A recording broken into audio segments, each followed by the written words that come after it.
केला बेचने वाली चुड़ैल। एक बार की बात है, जादूपुर नाम के एक गांव में करतब दिखाती एक औरत एक रेड्डी के लिए गांव में आती है।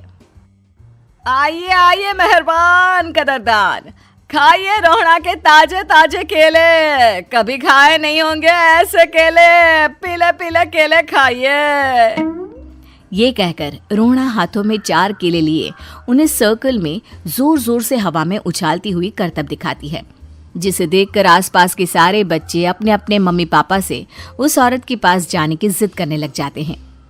पापा, ऐसा तो सर्कस में बॉल से होता है ना, ये आंटी तो केले से कर रही है, चलिए ना पापा देखते हैं। रोहड़ा एक पतली सी तार पर चलती हुई केलों से करतब दिखाती है। आते जाते सभी लोग बाहर रुककर उसके करतब देखते हैं और वाह वाही करते नहीं थकते।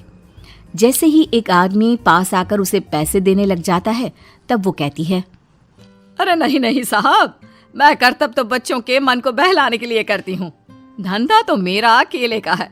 पीछे देखो मेरी रिड्डी, जो भी मेरे केले खाएगा मेरी तरह चुस्त दुरुस्त और तंदुरुस्त हो जाएगा। पता चलता है क्या कि मेरी उम्र 55 की है। अरे पर ऐसे ठंड के मौसम में कोई केला क्यों खाएगा? ये ऐसे वैसे केले नहीं है साहब, ये शरीर में गर्मी देते हैं, ठंड को दूर भगाए जो भी रोहिणा के केले खाए। पापा, अगर मुझे केले नहीं मिले तो मैं घर नहीं जाऊंगी। तभी उसके पापा कहते हैं कि बेटा, केले ठंड में कभी गर्मी नहीं देते, ये सब कहने की बातें हैं, सामान बेचने का तरीका है इनका। पर पिंकी नहीं मानती। मैं केले खाऊंगी। पिंकी की जिद के आगे नत्थू हार जाता है और उसे केले खरीद कर दे देता है। पिंकी खुश होकर केले घर ले आकर खाती है।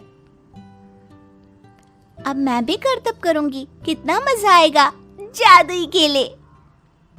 पिंकी पहला केला खत्म भी नहीं करती कि वो बेहोश हो जाती है।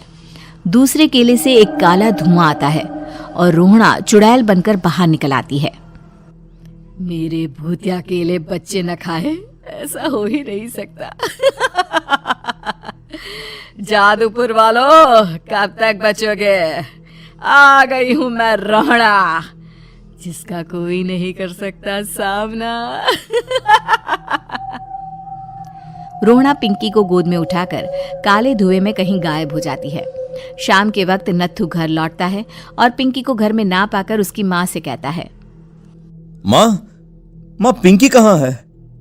अरे बेटा, उसे तो तू सुबह करतब दिखाने ले गया था ना, फिर कहाँ वापस आए तुम दोनों? मुझे लगा तू उसे अपने साथ मंडी ले गया होगा। हे भगवान, मेरी बच्ची कहाँ गई? मैं उसे घर ही तो छोड़कर गया था माँ।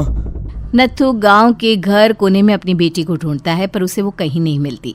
परेशान होकर आखिर रो रो कर नत्थू हिम्मत हार कर घर लौट आता है। अगली सुबह रोहड़ा फिर से करतब दिखाने आती है और इस बार पिंकी की तरह रोनी केले खरीद लेता है। 50 रुपए दिए थे पापा ने, सारे पैसों के मैंने केले खरीद लिए हैं। अब मैं भी आंटी की तरह ही करतबबाज बन जाऊंगा।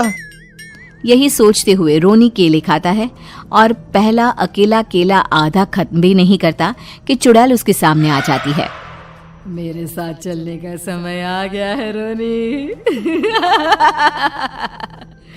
ये तो बस शुरुआत है, अब इस गांव के सारे बच्चे धीरे धीरे मेरे कब्जे में होंगे, एक बच्चा भी नहीं बचेगा। ये कहकर रोनी को गोद में लेकर काले धुएं में अदृश्य हो जाती है। इसके बाद हर रोज गांव में से कोई ना कोई बच्चा गायब होता, पर ऐसा क्यों हो रहा है किसी को भी समझ में नहीं आ पा रहा था।